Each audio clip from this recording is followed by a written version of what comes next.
Buen día, somos estudiantes de la Escuela Nacional Preparatoria número 3, Justo Sierra.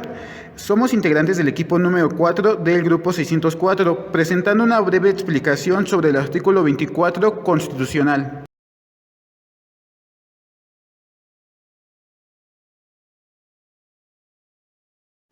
Durante la colonia existía una gran intolerancia religiosa. La idea de una religión única fue protegida por el Estado, hasta que, en 1860, con la entrada de las leyes de reforma, se incluyó la llamada Ley sobre la Libertad de Cultos, con la que además de separar al Estado de la Iglesia, por primera vez en el México independiente se le abrió paso a la práctica de diversos cultos. Pero en 1916 y 1917, la Asamblea Constituyente refrendó las ideas del libre culto con una nueva redacción colocada en el artículo 24 de la Constitución mexicana de 1917.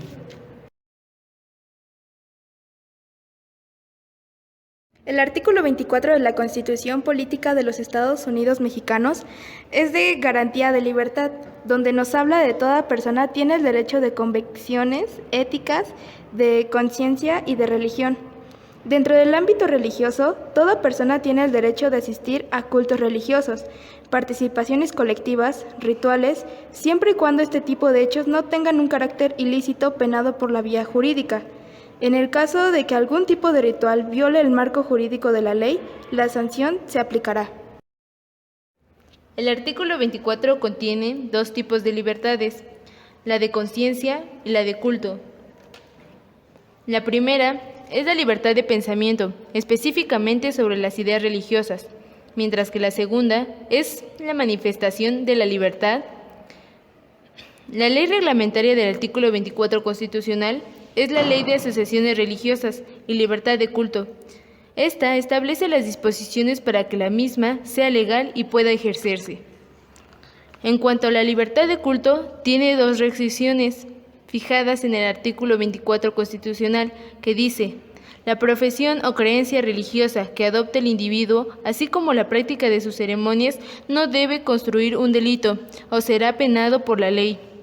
Además, que los actos de culto se deben celebrar ordinariamente en un templo. En casos extraordinarios, la celebración se sujetará a la ley reglamentaria del artículo 24 constitucional. Por ejemplo, en caso de faltar a esta, en una veneración y culto, una persona es sometida a la violencia o incluso hasta el asesinato. Claro ejemplo la sanción se verá dictaminada por el marco jurídico.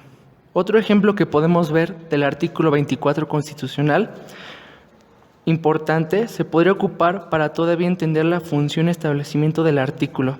Nos iremos al tiempo prehispánico, en donde los mexicas, o también llamados aztecas, creían en edades de los soles, que daban el abastecimiento de vida, pero el más importante de estos era el quinto sol. Era el sostén de la existencia del hombre, para lo cual los sacrificios se realizaban en una piedra, donde sacerdotes sostenían sus extremidades, y un quinto sacerdote era el que arrancaba el corazón para ser depositado en un recipiente. Para ellos, el derrame de sangre representaba la gratitud y vida que se entregaba al dios Sol. Para relacionar esta costumbre histórica con el derecho, esto, si todavía fuera la realidad del presente, sin duda alguna, la ley jurídica sancionaría este acto que priva de la vida a alguien y se considera homicidio. Retomando lo que nos promulga el artículo 24 constitucional, establece también en ningún momento ninguna autoridad o ley podrá imponer una religión como única y obligatoria. En la actualidad, las instituciones religiosas en los Estados Unidos mexicanos hay una intolerancia, incluso una rivalidad entre ellas, ya que la ideología y creencia de sus integrantes y líderes tienen la iniciativa de defender a capa y espada lo que se cree verdad, que se quiere externar a la sociedad.